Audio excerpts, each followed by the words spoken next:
I mean, it's also way past their bedtime. They're full of food, but they're also full of the need to sleep. Like a midnight snack. Very good snack. Hello, critters, cockroaches, and Coldplay fans. I'm your host, Tori. And I'm Patrick. Not so much a reader, but more of a listener. And not a Coldplay fan. So, Really? yeah, I don't like Coldplay at all. So you'll never be one of those billionaires caught at the... Can't catch me slipping. Oh, wow. This is Beansplaining. Today we'll be moving into a world of mystery and intrigue. Wow. Our book this week is Watching from the Dark by Gytha Lodge. I really enjoyed taking a break from the dense books of the last couple of episodes and slowing down to indulge in some drama. It's giving classic detective TV show with a pulp fiction mystery glaze. Interesting. I've thought a lot about how I could set up this spoiler-filled show in a way that retains the feeling of a mystery until the end. Luckily, I have you, and you have no idea who the killer is. So, if at any point in the review you think you know who the killer is, or you have an idea of what the storyline could end to, with gusto, I'd like you to say a safe word of some sort. And then I'll stop and we'll kind of like interject with your theories so we can get that feeling of going through the mystery in your head. What would you like your safe word to be? Banana. Banana. Amazing. Perfect. Banana. I love it. Yes. Before we get into it, here's a list of trigger warnings for this review and for the book. Infidelity, murder, suicide, eating disorders, grief, and abusive relationships. If any of that is going to be a little too much for you, go ahead and skip on out. Maybe go to another podcast, because I don't think we have anything on the roster that's lighter than this book, do we? No. I mean... everything's pretty heavy, or at least has heavy themes so far. Oh, yeah. I mean, I think this is the lightest from just those. I mean... shit, I think you spent 30 seconds at least talking about trigger warnings on the other episodes. So, right. Yeah, this one's only got like 4 or 5 points. We can do like Elmo or something. I don't know. You know, I actually did think of doing like a children's book review, but the way I'll review it, I won't tell you it's a children's book. I'll just go into it and you'll have to guess whether or not it's a children's book. So, like, for instance, Hungry Hungry Caterpillar. Yeah, I was about to say an Eric Carle. Why did that pop in my head? That's funny. Because I was literally thinking of an Eric Carle book, and I was like, how would you even do...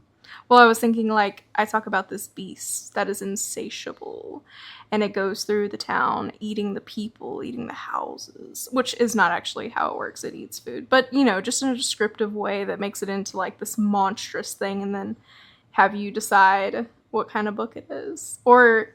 see if you can guess the children's book. Well, I am pretty good at guessing.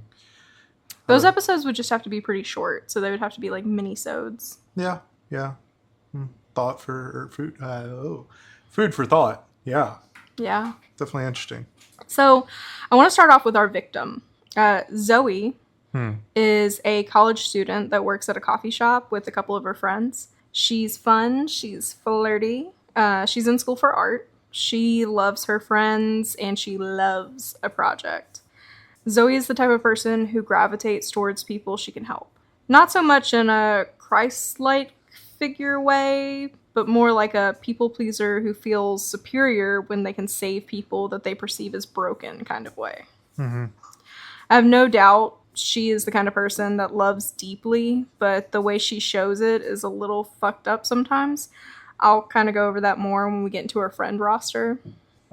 So, off the bat, Zoe is murdered. Aiden, who we'll learn more about later, is sitting at his computer waiting for her to get out of the bathtub. When we hear from his perspective, he emphasizes how frustrated he is because he hates waiting on her and he can't even see her from the camera view while she takes a bath. Her apartment is set up so that the only thing he can see is the hinges on the entryway door and a wall. For the first couple of pages, he's being whiny, but then he decides he'll just, like, wait until she gets out. It's fine, whatever. There's something up, though. As we're listening to Aiden's perspective, there's obviously more to the situation than what we see at face value. He's hearing these sounds around his house, and he's jumping at each one. We're not told why yet, but Aiden is on edge, and every creak or car door slam is making his heart pound. Then Aiden notices that sounds of a door opening are coming from the video feed from Zoe's apartment. The door to the apartment has obviously been opened, but he can't see who comes through because of the angle of the camera. Mm-hmm. He's furious. Did she invite someone over? Is she with another man? Is she going to make him watch her with someone else? Someone else touching her? Then he hears the bathroom door open. Zoe laughs nervously and says something like, "What are you doing here?" Look, I'm sorry, but... Door closes, and the lock bolts.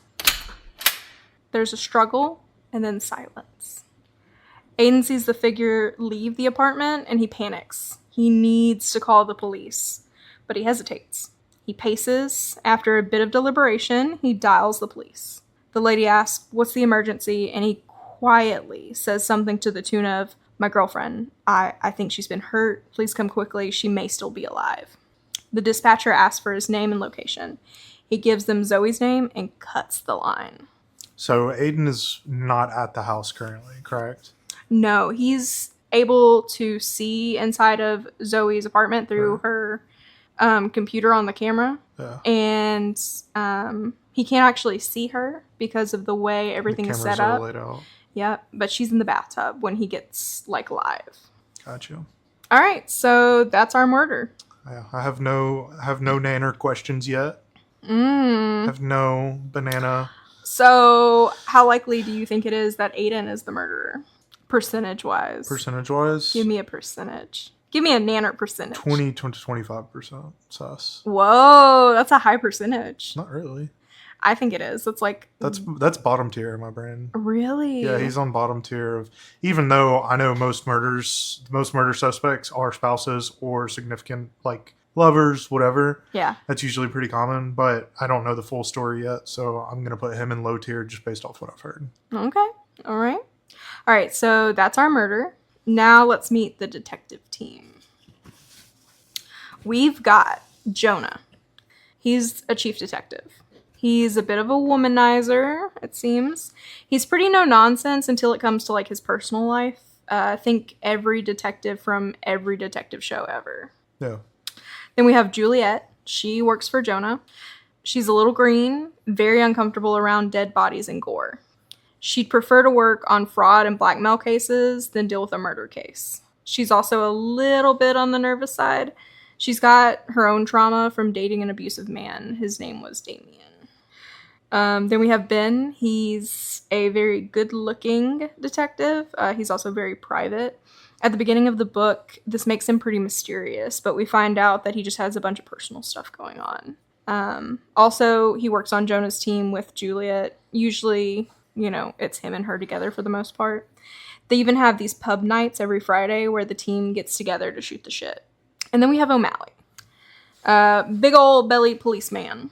He is the last member of Jonah's team, and he isn't talked about too much in the book. He's kind of like a side character. Honestly, he feels a bit like he's like a token, seasoned, but also ancient cop that is used more as a plot device than a character. He says his name's O'Malley. Yeah. He even knows a token cop name. I know. Yeah. And it's like Juliet and Ben will be doing like actual work, and one of them will be with Jonah, or Jonah will be with like a victim, and then suddenly O'Malley will have an idea. Yeah. Yeah, he's like the Oracle cop. Yeah. Go ask I've seen this O'Malley. before. I've seen this. So when the precinct first reviews Aiden's call about the possible murder, they kind of figure it's not a real thing. No one can figure out how to spell Zoe's last name, and I've purposefully left it out for fear of butchering it. The word itself looks a lot like sardine, but it's not. Nice. They're like, this guy called and was super vague and didn't even give his name and the location of the crime that he's supposedly reporting. However, when Jonah reviews the audio, he's disturbed by the tone of Aiden's voice.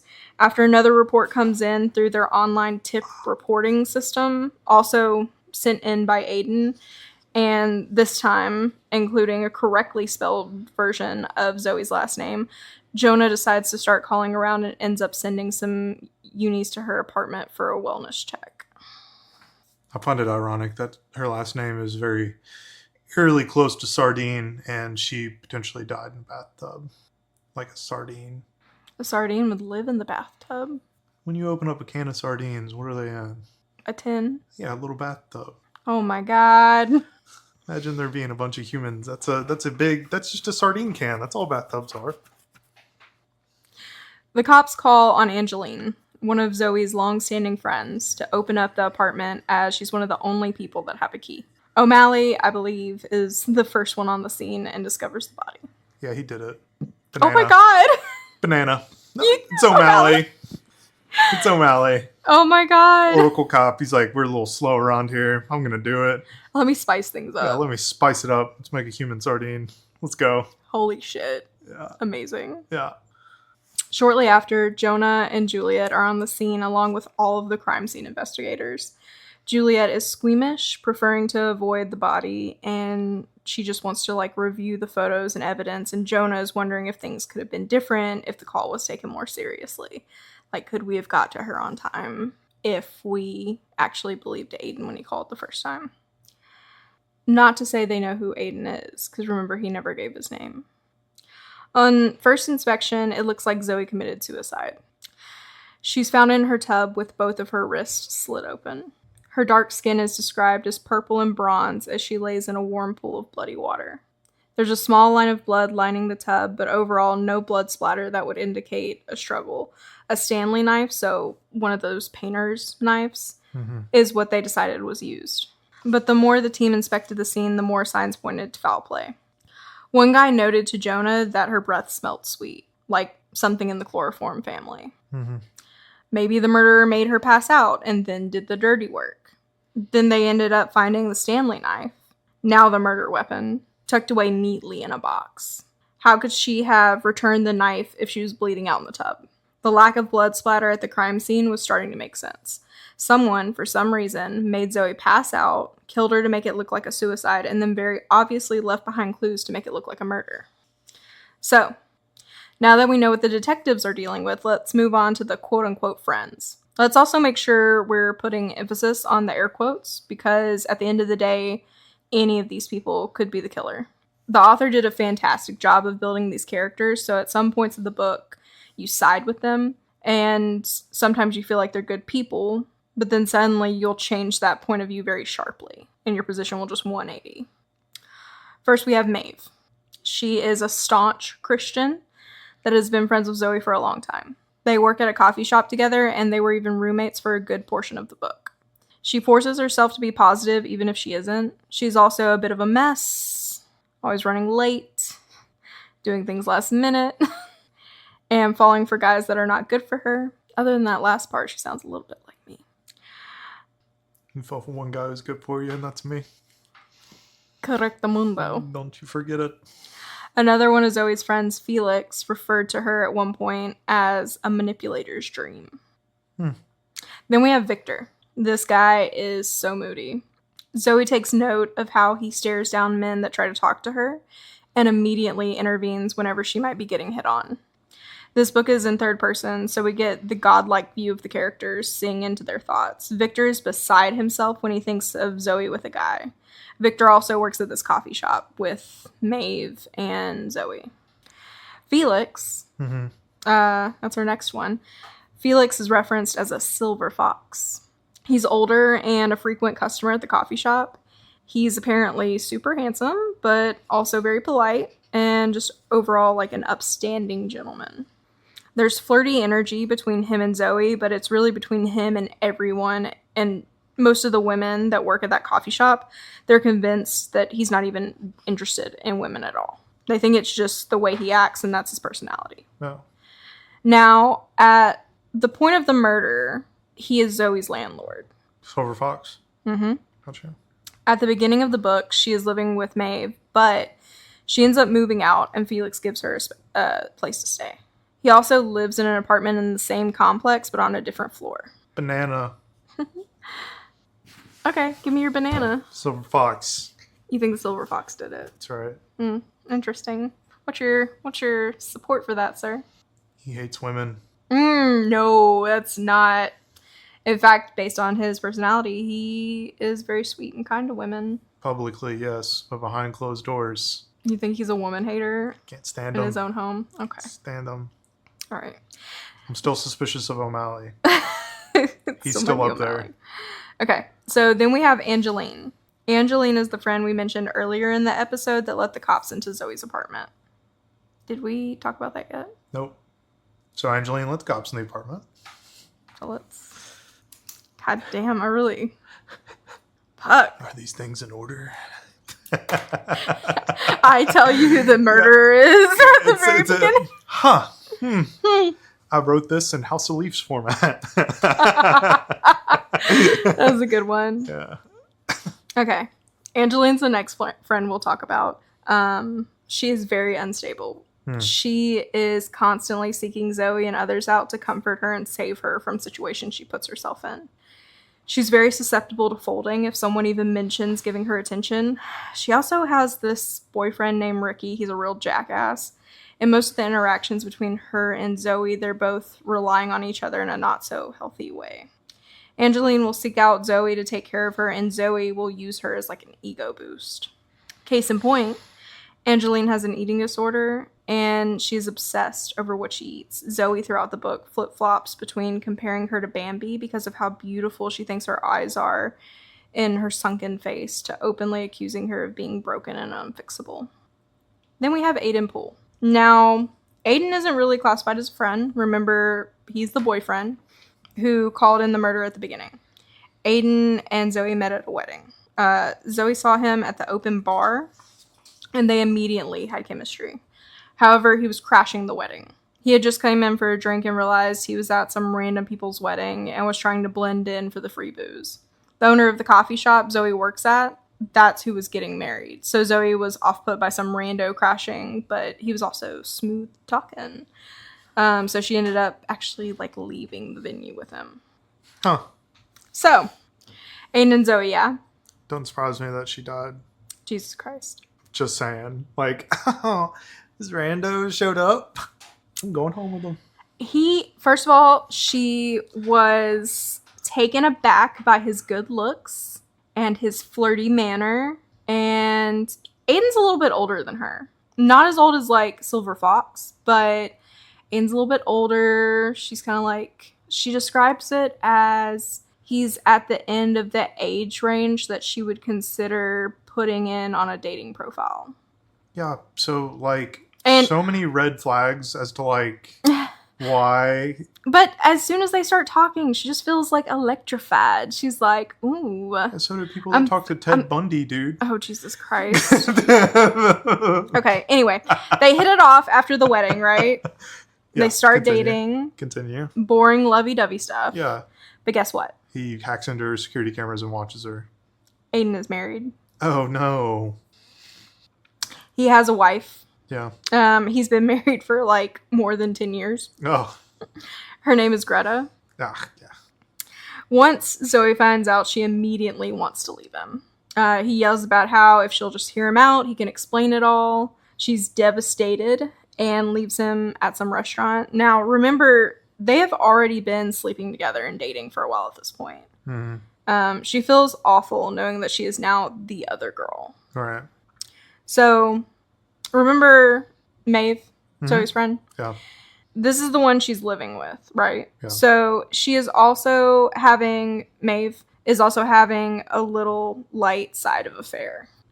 There's this guy, Isaac, who's a pastor at their church. Maeve, Angeline, they're both pretty religious for the most part. Maeve isn't going to sleep with anyone before marriage, but she does kiss Isaac, and somehow his wife finds out.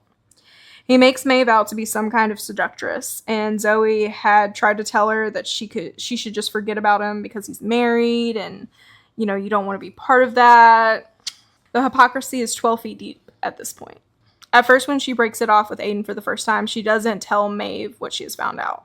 But, predictably, she ends up getting back together with Aiden after listening to him explain that the only reason he is still married is to make sure his wife gets her share of the inheritance of somebody's. Yeah, it's convoluted. It's definitely a lie. It definitely sounds like a lie, at least. She ain't doing nothing for herself here, dude. It's just like, oh, you said the only reason you're still married is because your wife's still alive. Oh. Oh, no! Oh, okay. Like the stupidest reason ever, and just goes right. Yeah, okay. Zoe does end up telling Maeve about her and Aiden and that he is married, but she is insistent that it's different than Maeve and Isaac's situation. She tells her about how Aiden is going to leave his wife, and even though he and his wife have not actually discussed separation, it is most death happening. Because we can totally just trust this man, right? That's right. Trust me, I said so. In between all of this, a lot is happening. Victor, the overly protective coworker and guy friend, is painfully in love with Zoe and wants to basically kill Aiden.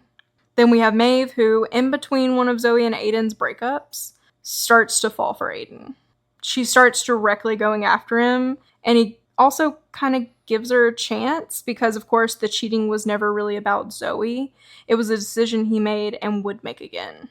He's having his cake and eating it too, though, because he also manipulates Maeve to let him into her apartment so he can have access to Zoe, and he's able to keep tabs on Zoe's whereabouts this way when they're not together. So I wasn't far off from saying hacking the cameras and watching. Do you have any theories? So theories are, I never trust the beginning of mystery murder books because they always have a villain that they paint out. I feel like even though the info is stacked very terribly against Aiden right now, I don't think Aiden was the murderer. Okay. I'm still stuck on that. What percentage are you more or less? The same. Okay. Don't get me wrong, like, he's definitely more of a piece of shit in my eyes now because, like, I had made the analysis before and all I knew was, hey, he called the cops and then hung up, and I was like, oh, that's kind of weird, but, it is what it is. Maybe he lost signal. Maybe he accidentally hit the button. I don't know.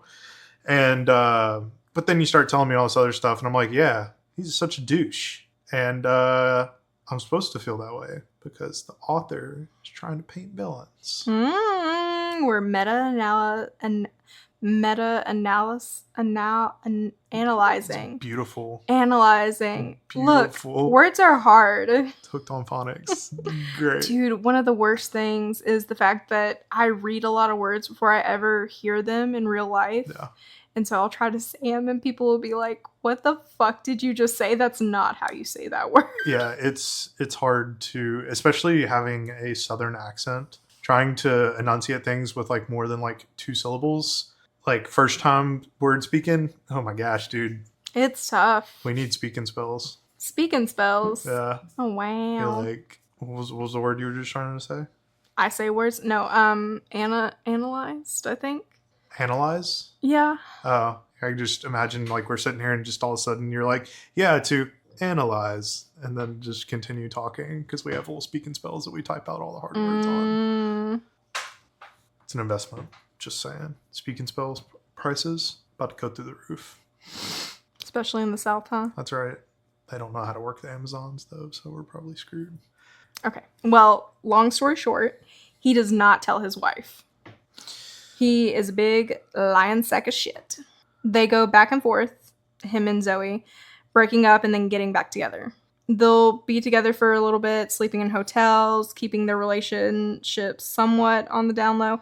And then something will happen, like Zoe seeing a picture of him and his wife on vacation, looking happy and in love. And then they'll break up all over again. The last time, though, is a little different.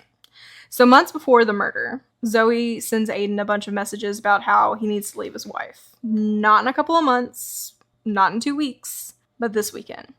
He tries to reassure her that everything is going to be okay and asks to meet her. He ends up telling her that he is not going to leave his wife. He says he made a mistake in the first place by ever sleeping with her. She's obviously furious. She doesn't want him to choose his wife. She ends up trying to block him out of her life entirely. She confronts Maeve about letting him into their apartment and then reaches out to Felix to rent out his spare apartment. He's more than happy to do so, just to have a reason to get the current tenant out. They weren't paying their rent on time and they were consistently losing keys. And Fix It Felix is Mr. Fix It Felix. Yeah, that's Mr. Silver Fox, right? Yep. Okay. So Zoe has blocked Aiden out of her life. And she's trying to be happy, but overall she's pretty upset about the whole thing and struggling to get over the relationship. But Aiden, that fucking bastard, is spying on her. We learn that the whole reason he was hesitant to call the police is not because of the fact that he is married, but because he didn't want them to find out that he had paid someone on the web to hack Zoe's computer. He was constantly spying on her and being super pervy. Then he witnesses the murder and his whole fiasco unfolds. Yes. You don't even like seem excited that you were totally right. What about him being like a fucking... Like him like hacking her camera and like watching her. Well, because like that's just... You're like, I read it from the get. Cookie cutter romance murder novel. Just saying. It's... Dang. There's another book, 56 Weeks, that I read. Yeah. Very similar. Did you DNF it? No, I did finish it, but I wish I Wow. DNF'd it. I wasted my fucking life reading that book. Holy It's shit. so bad. But it had the same kind of tropes that this one has so far. Very similar kind of feel to it from what I can get. But a lot less people than this book. This book has more people from what I can tell. There was actually more. I cut down on some of This one took place during COVID. 56 days. 56 weeks. It was 56 days or 56 weeks. I can't remember. But it took place during COVID. It came out during COVID, towards the tail end of COVID, and the author wrote it during COVID about COVID. So it's like isolation. There's not very many people in it. Interesting. Yeah. Anyways, but back to this. Yeah, no, I'm not surprised because I know my shit. I know these murder mystery novels. I thought you were going to say, because I know bad people. Well, they're just trying to paint Aiden as bad, which he is a piece of shit. But like, that wouldn't be fun if he was the killer the whole entire time. You know, why would you paint the killer out to be the killer and then it comes out as the killer? What would your reaction be if I was like, it is Aiden? I'm tossing this fucking table. Oh no! There's nothing that can come between me and crashing out. Okay, like it's happening. You're not gonna get hurt. Nobody's gonna get hurt. Inanimate objects ain't safe though. Oh no! So eventually, the police call Aiden's house phone, and Greta picks up. She turns to him and asks, "What the fuck is happening?" Why does Greta sound like an extremely Russian person to me? I think Greta might be. It's definitely like European feeling. I don't know. Hello. No, she's definitely not. So she's devastated. He comes clean about the affair, but tries to reassure her that all of that's over. She's like, "Why would it be over? Are you tired of her the way you were tired of me?" He breaks down and explains that it's over because she's dead. Greta is then like, "Did you kill her?" And he says, "No, of course not. I could never do that." Then Greta is like, "I have no idea how I'm supposed to trust you at this point." And she lets Jonah's whole team take Aiden into custody. Even Greta's falling for the plot. At this point, Jonah's team has found some evidence that points to Aiden. Free my boy Aiden. His fingerprints are on the bathroom door handle in Zoe's apartment. But something isn't adding up. By all accounts, Zoe had blocked Aiden out of her life. She pushed her friends not to disclose the new address and wouldn't even tell Maeve for fear of her folding if Aiden was to ask. Banana. Okay. It's Fix-It Felix, a.k.a. Silver Cox. Gotta be. Okay. Gotta be. Where did that come from? I didn't even say anything about Felix. So Felix is the only person that knew where she lived from the new address. Angeline knows where she lives. Because Angeline had the spare key, and she's the one that let the cops into the apartment. Oh. Well, I'm going back on Silver Cox. It's always the males. Well, Okay. See, and there's another reason why it could be female. Because it's always the males. Yeah, I don't know. I just want to say banana and interrupt it, and... Expect the unexpected. That's right. Okay. So, Aiden is also insistent that he did not hurt Zoe. That regardless of the fact that he was a creepy, obsessive cheater, he was not a murderer. The team keeps looking at Felix, who doesn't really have motive, but has opportunity by living so close to Zoe. Unless, of course, you're Patrick, in which case you think his motive is that he hates all women. Correct. Then looking at Victor, who could have been so jealous that he was driven to murder. There was also Angeline, and she did have a fight with Zoe shortly before the murder. This was when Zoe told her that the best part of her was how broken she was, and that she was just unfixable. Maeve, who could have wanted Zoe out of the picture to clear the way for her to be with Aiden, but then we find out the truth. You ready? Bum, bum, bum. Continue. Any last minute? Fix it, Felix. Or O'Leary. Oh, O'Malley? O'Malley? Yeah. It's O'Malley or O'Leary. It's those are like It depends Irish on pub names, right. dude. Like that's all it is. Oh no. Okay, so since this was a murder mystery, and one of my favorite parts of this book was the wrap up and the explanation, I'm going to give listeners a chance to tune out and read the book for themselves. If you're intrigued by everything I've said so far, go read the book. I rented my copy from my local library, but I also listened to the audiobook while compiling my notes to make sure I didn't miss anything, and the audio cast is very good. If you're open to listening to audiobooks and have access, I highly recommend this one. Come back at this point once you've finished, and then you can dive in for this next bit. So, Greta calls Ben, the handsome detective on Jonah's team. She tells him that she's found something she thinks the detective will want to see. He heads over to her house and she's crying and freaking out. When he gets there, she points him towards Aiden's computer and shows him all of these awful pictures with scenes portraying violence against women. She also shows him the search history on the computer where there were searches going back months for things like making a murder look like a suicide and where the arteries are in the arms. Now, at the same time Ben is with Greta, Jonah and Juliet are asking Felix some more questions. On the night Zoe was murdered, Felix had said he had tea with a friend who also rented out an apartment in the complex. Her name was Esther. Then, post-tea, he tidied up for a while, watched reality TV, and he did that for like the rest of the night. Jonah shows Felix some photos of women and asks if any of them are Esther. He points to one and says, that's her. The picture is a photo of Greta, Aiden's wife. Bum, bum, bum. Now we hop back to Greta and Ben. Ben is comforting Greta, and he's like, I need to use your restroom real quick. He heads down the hall, but notices on the bathroom door, the handle is entirely missing. Do you remember that the only place they found Aiden's prints was on the handle? Right. Yep. As Ben turns around, he sees Greta behind him with a long kitchen knife. Oh no, not the long kitchen knife. Turns out, Greta had found out about Aiden's cheating. Shocker. She had even, at one point, purposefully tagged him in a vacation photo online so she could know that Zoe would know that he was married. He wasn't too smart about his messages because everything was hooked up to the cloud, so Greta would see pings from Zoe all the time. She told Ben... Bro. Worst cheater of the century Dude, award. Awful, dude. Oh, goodness. Sorry. There's even comments made about how maybe she was driven to murder because she was seeing so many messages from Zoe, but she wouldn't see like the outgoing messages, and how Aiden was the one facilitating like this whole thing. All right. She told Ben about how she couldn't understand why he would do this to her. They had been together for so long, and she had done everything right, quote unquote. She made sure she was thin, pretty, always available for sex, a homemaker, all the things that she believed made her a perfect wife.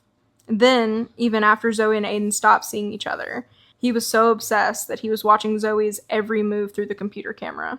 That was when Greta knew she was going to kill Zoe. Once Greta figured out where Zoe lived, she befriended Felix, saying she was renting out an apartment in the complex as well, posing as a woman named Esther.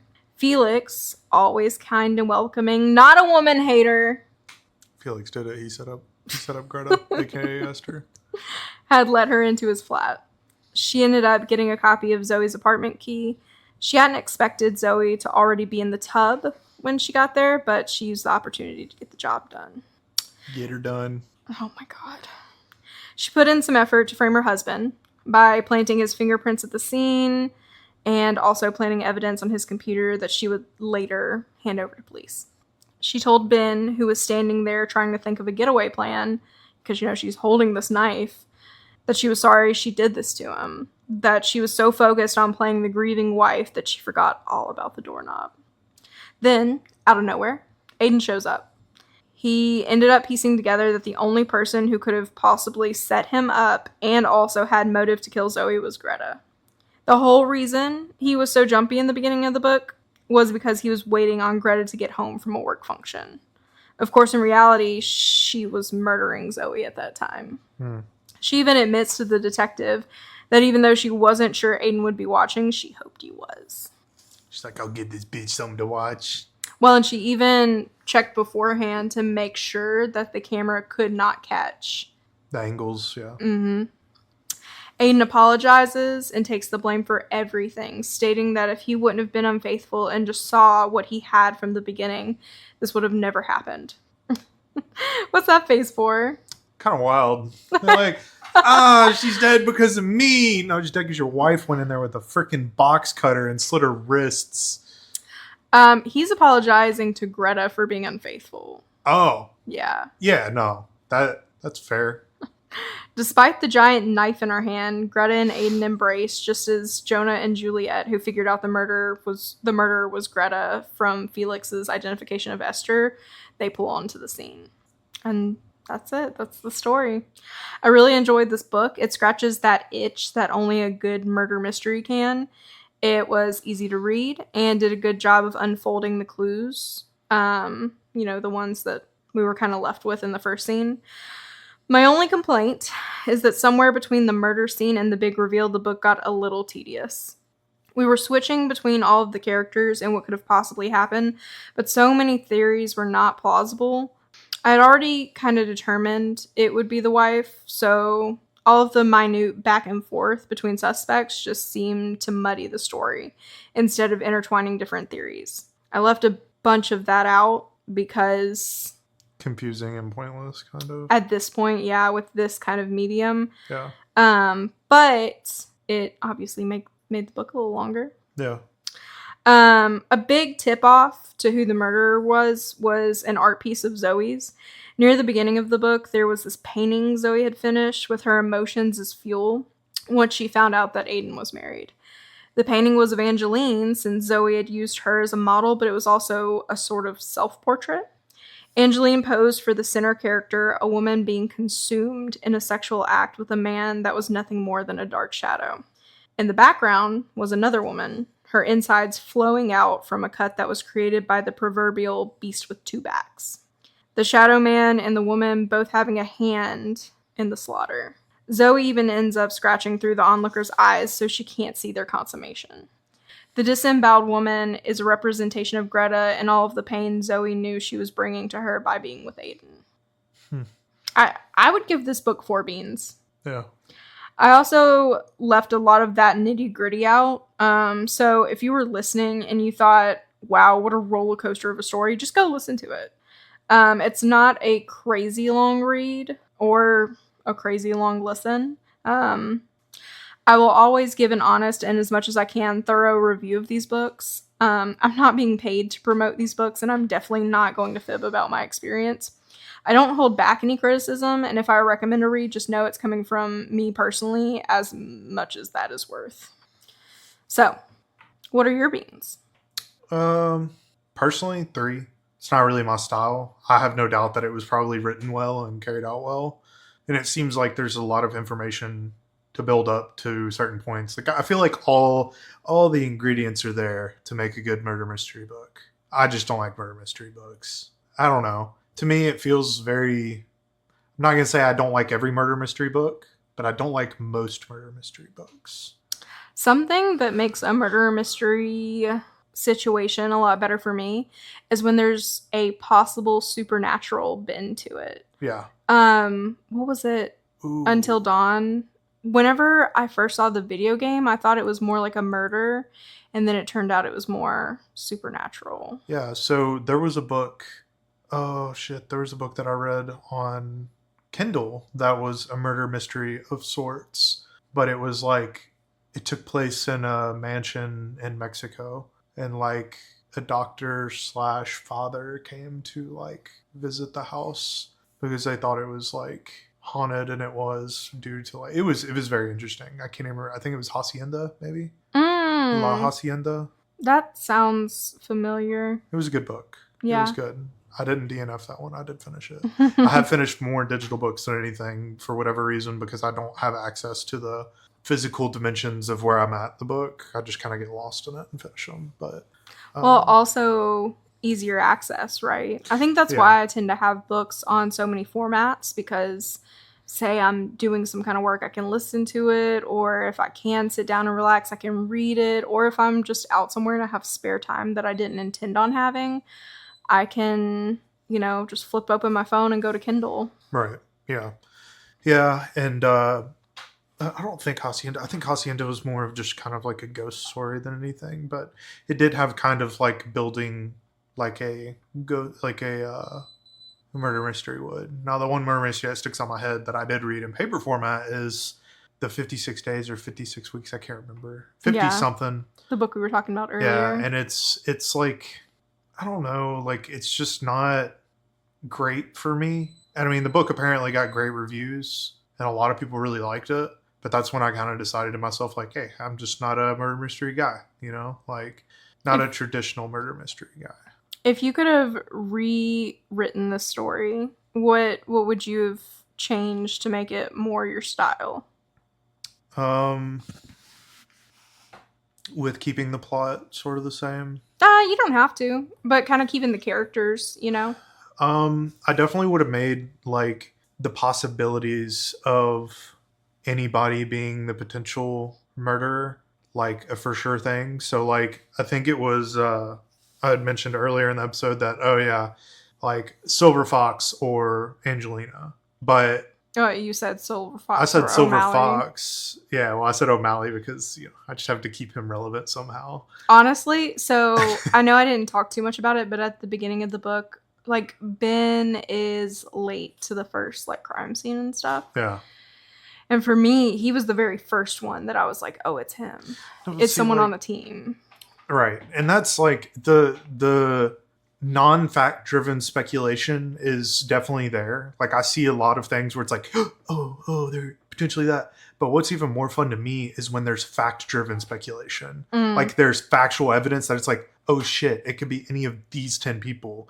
Whereas opposed to like us being like, oh, well, it can technically only have these two people involved, either Angelina or because you're talking Silver about Fox. who has a key. Yeah, who has access to the apartment. Well, technically, it can only be those two people who are involved. Well, then you're immediately going to be like, Angelina, from what I could tell, wasn't built as much as Silver Fox was. So Silver Fox had his dealings with whatever her name was, her alias that she was using.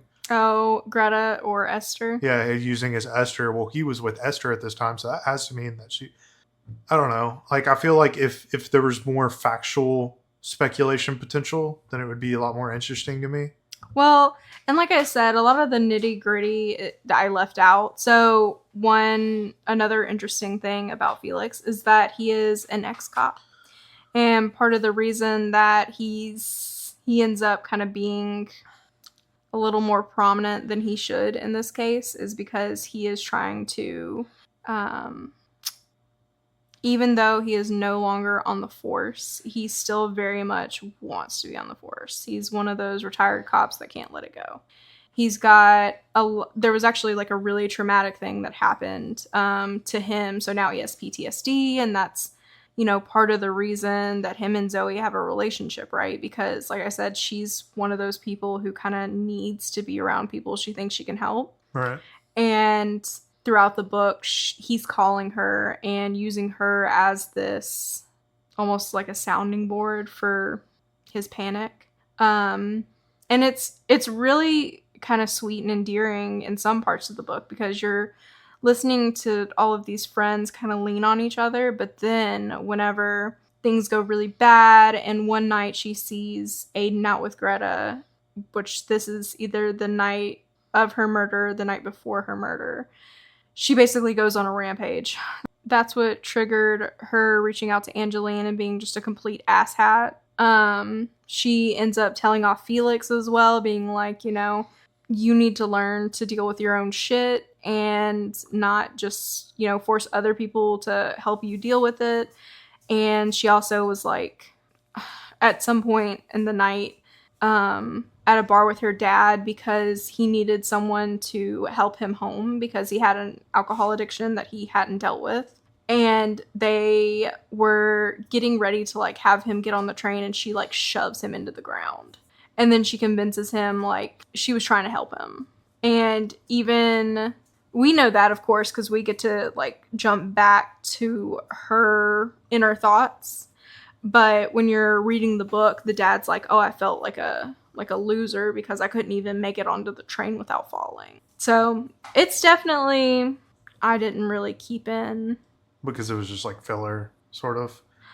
Well, It felt like, to me, like a lot of it wasn't focused on the murder mystery as much as it was kind of like attempting to build, but to build to what? You know what I'm saying? well, also the book. So when I do my reviews, I keep it pretty linear just because, especially in such a short time frame, it can get confusing very quickly to jump back and forth. So even if there are multiple timelines, unless they have something directly to do with one another, I tend to kind of keep it straight and then just jump over to the other one when one of them's finished. Yeah. This book was not written that way. This book was, even the audio book, there's two audio Voiceover, yeah, voice actors. audio actors, yeah. One's a woman and one's a man. The man's voice is used when we're talking present day. The woman's voice is used when it's a memory. Yeah. And it hops in between the two of them. So when you're reading the book, you're getting everything revealed piece by piece instead of just a big, Yeah. Grandeur opening type deal. Yeah. I can see that your beans are a little lower than my beans. Yeah, it's hard for my ADHD, honestly. Yeah. Like, it feels like constant derailments to me. Or like it feels like when you're watching Dragon Ball and they're like, next week on Dragon Ball. And it's been the same fight for the last 3 episodes. Like, that's how it feels to me reading these books. Specifically murder mystery books. Not talking about the podcast books. But, like, that's how it feels to read some of the books. Because it just feels like, come on, dude. Like, get to the point. What's the point? So if you were talking to someone about this book and you wanted to give them a, like, too long didn't read, what would you say? Like, a just fast, maybe 3 sentences. Like, a summary for them, or tell them why I didn't read it? No, give them a summary of the book so they don't have to read it. You can just be like, this is what happens. Some dumb bitch got murdered. She got murdered because, wait, spoilers or no spoilers? Spoilers are fine. Dumb bitch got murdered. She got murdered because she was cheating with the dumb bitch, and dumb bitch's cool wife was the murderer. So Greta's cool. Compared to fucking Aiden's loser ass. Yeah, true. I mean, like, I knew that Aiden wasn't the murderer, but I never said he was cool. He's a fucking lying sack of shit, and Zoe's dumb for being like, oh, I'm gonna go home with this man. Yeah, I think they're like, okay, I'm ready for you guys to be done. It's bedtime. Yeah.